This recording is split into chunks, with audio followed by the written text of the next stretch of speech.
Bakit ka ba naghihintay? Nahimukin pa, pilitin pa ng tadhana. Alam na kung bakit nagkakaganyan. Lumulutang nasasayang ang buhay mo at ang binubulong ng iyong puso. Natutulog ba ang Diyos na tutulungan?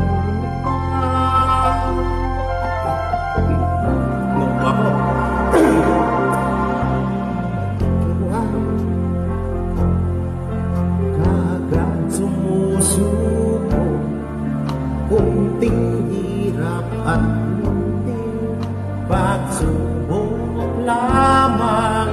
Bakit ganyan? Nasaan ang iyong tama?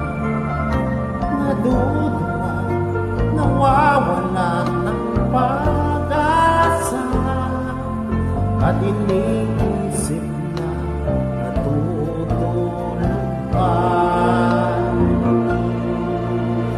Natutulog ba ang Diyos na natutulog?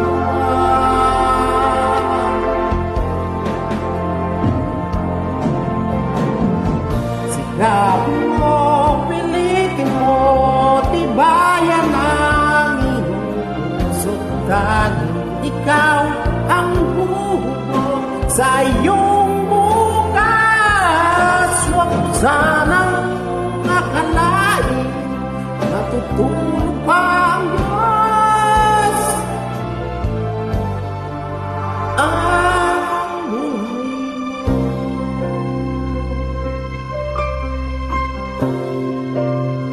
ay mayroon halaga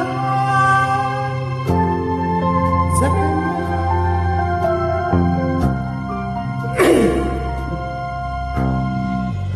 Dapat naman na ikaw ay maghintay, na himukin at pilitin ka ng tadhana. Gawin mo na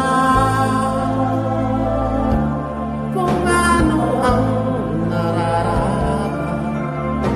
Magsikap ka at magtiwala sa magkamahal. Nakahanda ang Diyos umalalay sa'yo. Hinihintay ka lang